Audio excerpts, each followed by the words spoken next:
The Uber driver barely had time to pull my suitcase from the trunk before I was already moving toward the front door. 3 days in Phoenix watching my father decline in a hospital bed, 3 days of antiseptic smell and bad vending machine coffee, and all I had thought about the entire flight home was Mia. Her voice on the phone last night had been small in a way that made my stomach tighten. "Fine, Mama. Everything is fine.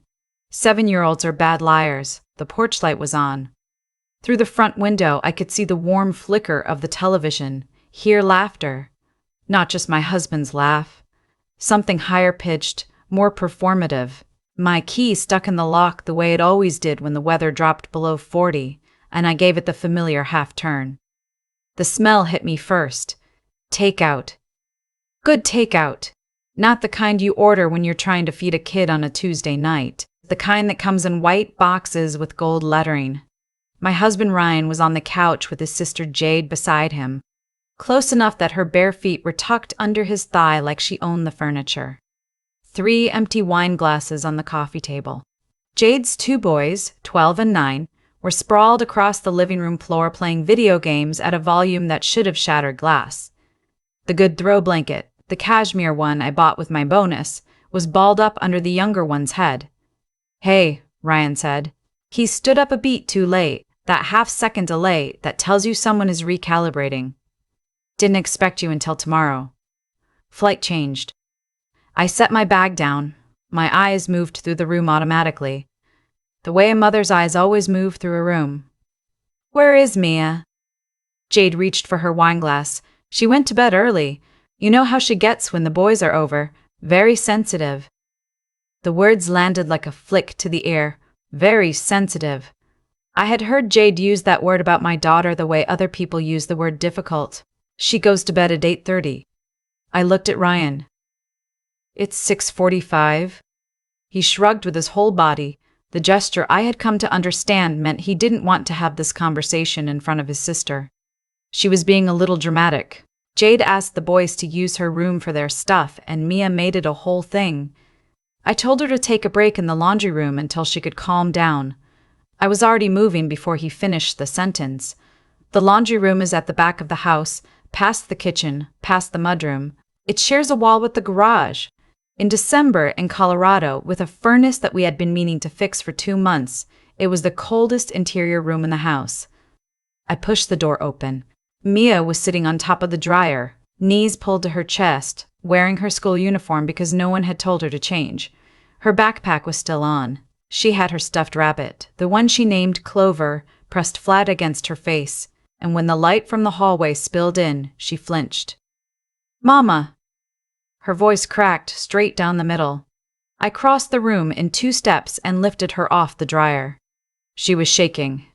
Not dramatically, the way a body shakes when it has been cold and scared and trying very hard not to show it. "How long?" I said, more to myself than to her. Her arms went around my neck and tightened. "Since 4:30, she whispered. "Daddy said, when I learn to share, I can come out." The number settled into my chest like something calcifying. 2 hours and 15 minutes. In a room that could not have been more than 55 degrees. Because Jade's boys needed her bedroom for their bags. I held her tighter and I turned around. Ryan was standing in the kitchen doorway. I had not heard him follow me, but there he was, leaning against the frame with an expression I can only describe as preemptively defensive. Like he had already decided I was overreacting before I said a single word. She needed to learn that she can't. Don't. I kept my voice level. Not for his sake, for hers. "Mia, sweetheart, can you go to your room? I put a new book in your bag last night. It's in the front pocket." She slid down from my arms, walked past her father without looking at him. I heard her bedroom door click shut. Ryan exhaled. "Here we go."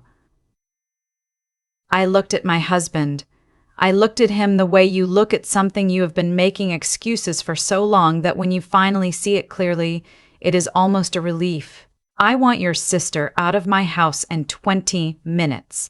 Nicole. And then I want you to explain to me why you thought it was acceptable to lock our 7-year-old in a cold room because your sister's children needed space. From the living room, Jade's voice floated back to us. Unhurried. She wasn't locked in. The door doesn't even have a lock. I stepped around Ryan and walked back into the living room. Jade was looking at me with the particular expression she had perfected over 3 years of Sunday dinners. The look that said she found me mildly entertaining and faintly exhausting. She had Ryan's same dark eyes and his same talent for making you feel like your reaction was the problem. Jade, I kept my voice even. You need to take your boys and go.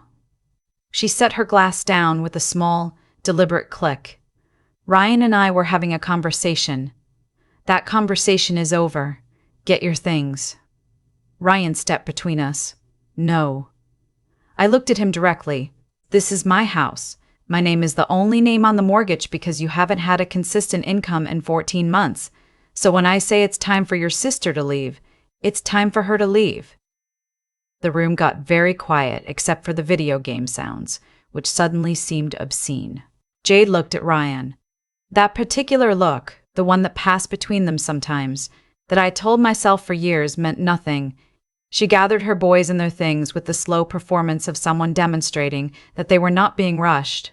At the door, she turned back to Ryan. Not to me, to him. Call me later, she said. I closed the door behind her. I called my attorney from the driveway. It was almost 8 o'clock. I had met Rachel Simmons 2 years ago at a professional development event, and we had stayed loosely in touch, the kind of connection that lives in your phone as a just-in-case. This was the case. She picked up on the 3rd ring, and I told her everything in the flat, organized way I talk when I'm holding something together with both hands. Ryan's 14 months without sustainable income, the house in my name, the joint accounts, the laundry room, Mia's face. Rachel said, "Okay, don't go back inside yet. I need you to take photographs of the laundry room. Temperature if you have a thermometer app, the space itself, anything that shows this was not appropriate for a child." I went back inside, took the photos, downloaded the thermometer app that confirmed 53 degrees, sent everything to Rachel's email with a subject line that felt impossible to type. Evidence. Ryan was sitting at the kitchen table when I came back in. He had poured himself a glass of whiskey that he had not offered to share. His posture was the posture of a man waiting to negotiate. "I know you're upset," he started. "I am not negotiating with you tonight." I picked up Mia's backpack from where she had left it by the door. "I'm going to be with our daughter. Do not come into her room. You can't just, Ryan." I stopped, turned around. My father is in a hospital in Phoenix with a 30% survival rate for the next 6 months. I have been gone for 72 hours. In those 72 hours, you allowed your sister to take over my house and my child's bedroom, and you put Mia in a cold storage room for over 2 hours. We will talk about what happens next, but not tonight. I went to Mia's room and I got into her bed and I read to her until her breathing slowed and she was asleep against my shoulder. Then I lay in the dark with my daughter's weight against my chest and I thought about the way Jade had looked at Ryan at the door. "Call me later." Rachel called me the next morning while Ryan was in the shower. Her voice was different. Carefully different. "I want to ask you something before we talk strategy," she said.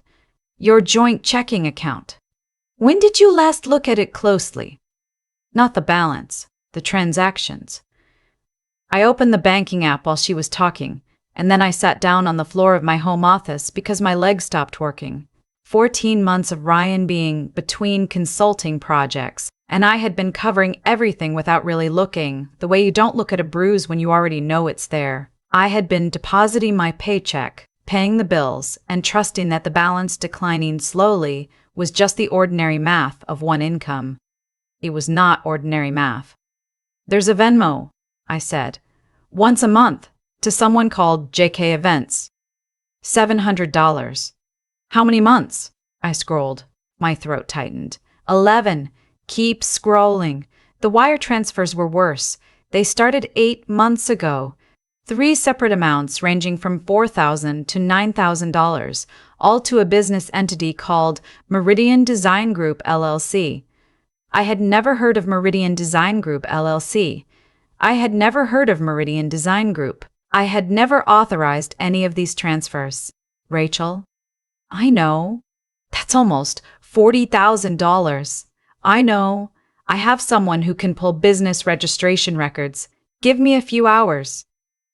I sat on the floor of my office for a long time after we hung up. Through the wall, I could hear Ryan turn off the shower, hear him moving around, hear the ordinary sounds of a person who had no idea the ground was shifting under him. I thought about Jade. J.K. Jawalski, her married name before the divorce she always complained about. J.K. Events. I had been paying my sister-in-law $700 a month out of my own checking account without knowing it. I thought about Mia on top of the dryer in the cold, clutching Clover with both arms. I thought about my father in Phoenix, fighting for his life. I thought about 14 months of believing my husband was trying. I went upstairs and I told Ryan I needed a few days to process everything and that I thought he should stay at his mother's house for a while. He agreed so quickly that I understood he had been expecting this to happen at some point and had simply been waiting to see how long he could delay it. Rachel called back at 4:15 that afternoon. I was at the kitchen table with a mug of tea I hadn't touched, and Mia was doing homework across from me, her tongue pressed to the corner of her mouth the way it does when she's concentrating. Meridian Design Group LLC was registered in Delaware 8 months ago, Rachel said. Registered agent is a law firm in Wilmington. The managing member on file is Ryan Kowalski. I said nothing. It gets more complicated. Meridian has been contracted to provide interior design consultation services to a home renovation company. That home renovation company is majority owned by Jade Kowalski, operating under a separate entity called Birchwood Home LLC. Ryan has been routing money from your joint account through Meridian, taking a management fee, and the remainder goes to Jade's business. He's been funding her business with my money. With your money, while telling you he had no income. Mia looked up from her homework. She must have read something in my face because she slid off her chair and came around the table and put her hand on my arm without saying anything.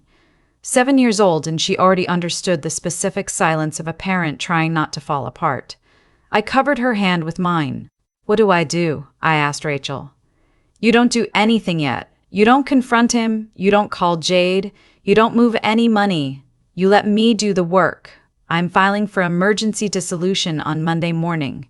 Petition for sole custody. Petition to freeze the joint assets. And a motion establishing you as the primary provider of the marital home. I'm also going to recommend we refer the financial piece to someone who specializes in forensic accounting and potentially fraud. The word sat in the kitchen like something with weight. He'll know when the papers are served. Yes. And that is when his behavior becomes our evidence. How he reacts, who he calls, what he does next. Right now he thinks he has time. We're going to take that time away from him on Monday morning. I looked at my daughter's hand on my arm. I thought about the laundry room. I thought about $40,000. Do it, I said. The papers were served Monday at 11:14 in the morning at Ryan's mother's house, where he had apparently been staying very comfortably. By 11:45 he had called me 9 times. I documented every unanswered call the way Rachel had instructed. I did not listen to the voicemails. I forwarded the notification of each one to Rachel's paralegal. Then I went back to my desk and finished the quarterly report I was working on, because I had a presentation in 3 days, and my daughter needed her school tuition paid in 2 weeks, and the work did not stop. My phone buzzed with a text from an unfamiliar number just after noon. You had him served at his mother's house. That's cruel. He's devastated. Call off your lawyer and we can fix this as a family. Jade. I photographed the text and emailed it to Rachel. Then I blocked the number. She found a new number by 3 o'clock. You think you're so smart. You don't know what Ryan gave up for you. You don't know half of what he did for this family while you were off playing career woman. Don't be surprised when a judge sees who you really are. I photographed that one too. Then I called Rachel. She's been contacting you directly? Rachel's voice sharpened. That's a problem for her, not for us.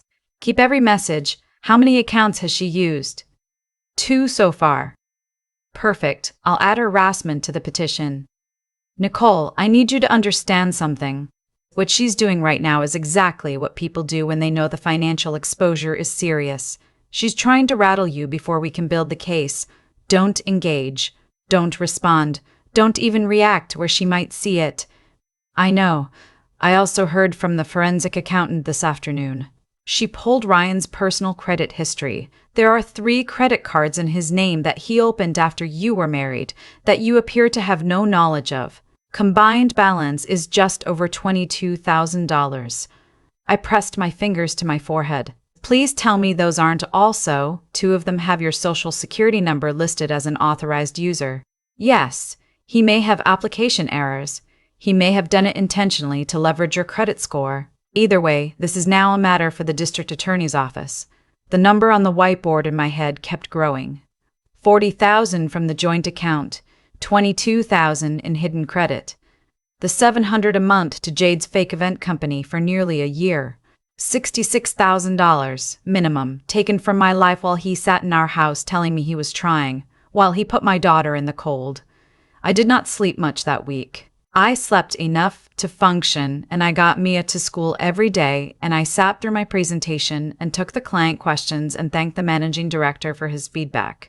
On the outside, I was completely intact. On the inside, I had become someone doing very precise, very deliberate work. My coworker Priya, who had been my closest work friend for 4 years, stopped by my office on Thursday afternoon and shut the door behind her. Ryan called the front desk, she said carefully. I closed my laptop. He told Helen that you had taken his daughter and disappeared and that he was worried about your mental stability, and could someone please tell him if you'd been coming into work. Helen told him that personal matters weren't her business and to have a good day. Priya sat down. I wanted to tell you before you heard it from someone else. Thank you. Is there anything I can do? Keep doing exactly what Helen did. I thought for a moment. And if he shows up in person, call security immediately. I'm not being dramatic. She looked at me steadily. I know you're not. Rachel called that evening to tell me that Ryan's attorney had filed a counter petition. It was a standard move. She said he was alleging parental alienation, emotional instability on my part, and willful concealment of assets, which was almost impressive in its audacity given the circumstances. His attorney is going to ask for emergency shared custody at the preliminary hearing next week, Rachel said. They believe they have a case because you have primary physical custody right now, and he hasn't seen Mia in 10 days. He put her in a cold room for 2 hours, which I will present with the temperature documentation, the photographs, and Mia's teacher's written account of how she presented at school the next morning. His attorney doesn't know about the financials yet. That's our advantage. They think this is a custody dispute. They're about to discover it's also a fraud investigation. I thought about Ryan's voice on the voicemails I had never listened to. I thought about the way he had looked at Jade when she left that night. Call me later. When do I need to be at the courthouse? Tuesday. 9 o'clock. Conservative dress, minimal jewelry. Let them make their argument first. Trust me on the timing. The hearing room on Tuesday morning smelled like burnt coffee and recycled air. I sat beside Rachel at the respondent's table in a navy blazer and flat shoes, my hands folded in my lap, my heartbeat steady through deliberate effort. Ryan sat across the room in a suit I didn't recognize. He had gotten a haircut. He looked practiced. His attorney was a man named Gilmore who spoke with the particular confidence of someone who had prepared for a different opponent. He described Ryan as a devoted father who had been forcibly separated from his daughter by a wife whose ambition had always taken precedence over her family. He talked about Ryan's emotional bond with Mia, his presence at her school events, his investment in her childhood. He used the word investment 3 times. He characterized my departure with Mia as impulsive and punitive and described my refusal to respond to Ryan's calls as evidence of a deliberate campaign of parental estrangement. The judge, the Honorable Sandra Park, listened with the stillness of a person who had heard every version of this story. Then she turned to Rachel. Rachel stood. She spoke quietly. She said that the matter before the court was not a straightforward custody dispute, but rather a case involving documented financial misconduct and ongoing forensic accounting review. and a pattern of conduct that raised serious questions about the respondent's judgment as a parent and a financial partner. She presented the photographs of the laundry room, the temperature reading, the teacher's written statement describing me as withdrawn affect the morning after the incident, her reluctance to go to recess, her comment that she was scared of small spaces now. Gilmore objected. The judge sustained the temperature exhibit and overruled the objection on the teacher's statement. Rachel then presented a preliminary forensic accounting summary. 3 pages. The Meridian transfers. The credit cards. The Venmo payments to JK Events. Gilmore's composure developed a crack. Ryan's jaw went tight. Rachel asked the judge to note for the record that these transactions had been conducted without Nicole Kowalski's knowledge or authorization, that 2 credit accounts had been opened in her name without her consent, and that the matter had been referred to the district attorney's financial crimes unit 3 days prior. The crack in Gilmore's composure became visible to the room. Judge Park looked at Ryan for a long moment. He was looking at the table. "Mr. Kowalski," she said, "your attorney has represented you as a devoted father who has been unfairly separated from your child. Would you like to respond to the financial documentation that has been introduced?" Ryan said nothing. Gilmore leaned over and whispered something. Ryan shook his head slightly. "I see." Judge Park set down her pen. "Mr. Gilmore, your emergency motion for shared custody is denied. I am granting the petitioner's motion for sole temporary physical and legal custody. Respondent's visitation is suspended pending a full psychological evaluation and the resolution of any pending criminal referral. I am also issuing a restraining order restricting respondent from approaching the marital home, the child's school, or the petitioner's workplace." She looked at both attorneys. "I want a full financial disclosure from respondent's side within 30 days. If this case involves criminal activity, it will be handled in the appropriate venue. But what happens in my courtroom will reflect the full picture. Do both parties understand?" Gilmore said yes. Ryan said nothing. The gavel came down. I did not feel what I thought I would feel walking out. I thought there would be relief. There was something quieter than that. Something closer to exhaustion, wearing the shape of certainty. Rachel walked me to my car. The February light was flat and white. His attorney had no idea about the DA referral, she said. That's why Gilmore went pale. They walked in thinking this was a sympathetic father seeking access to his daughter. They walked out understanding they're potentially defending a fraud case. What happens now? Now you go home to Mia. You document everything, same as before.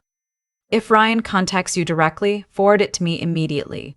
The DA's office will move at its own pace, but based on what the forensic accountant found, and based on Jade's involvement in the receiving entities, I expect you'll hear something within a few weeks.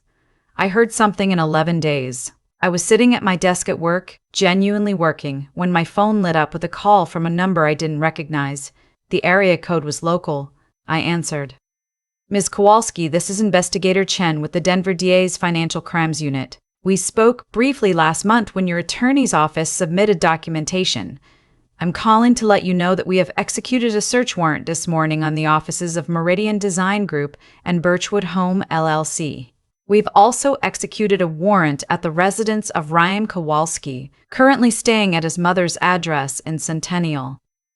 A brief pause. "He is in custody." I stood up from my desk and walked to the window and looked at the city for a long time without seeing anything. "Ms. Kowalski." "Yes, I'm here. I want you to know that the documentation your attorney provided was integral to establishing probable cause. We've identified over $60,000 in fraudulent transfers and what appears to be systematic misuse of a spouse's financial identity. Your ex-husband and his co-conspirator are facing multiple counts of wire fraud and financial identity fraud." Another pause, the co-conspirator being Jade Kowalski. Jade, who had told me Mia was very sensitive, who had drunk my wine and used my cashmere blanket and told me Ryan had given up so much for me. "Is there anything you need from me?" "Not today. Your attorney will be your point of contact from here. I did want to call you personally to say that in this unit, we deal with a lot of cases where the victim didn't realize what was happening until the damage was significant. You caught this relatively early. That matters. The months that followed were administrative more than dramatic. There's a version of the story that has more confrontations, more moments. But the truth of it is mostly paperwork. Forms and court dates and forensic summaries and phone calls with Rachel at odd hours when new documentation surfaced. Ryan entered a plea agreement 6 weeks later. The terms required him to surrender his parental rights as part of the conditions, a detail that his attorney presented as voluntary. I was told by Rachel that it was the only way to keep his sentence below 5 years. He chose his freedom over his daughter. I wrote that sentence down in my journal so I would never let myself soften it into something it wasn't. Jade received 18 months, reduced for cooperation. She had given a full account of Ryan's initial proposal, how it had started as a theoretical conversation about using my credit to seed a business, how it had become real gradually, how she had convinced herself it was just borrowing, that I made more than enough, that I would never notice. Investigator Chen shared this with me as a courtesy. She said she thought I deserved to know the full account. The divorce was finalized on a Wednesday in April. I sat in Judge Park's courtroom for the last time in the same navy blazer and listened to the terms read into the record. Sole custody, full financial restitution where recoverable. The marital home assigned to me against the remaining mortgage, which I could carry on my salary. Ryan appeared by video from a county facility. He was wearing a tan jumpsuit.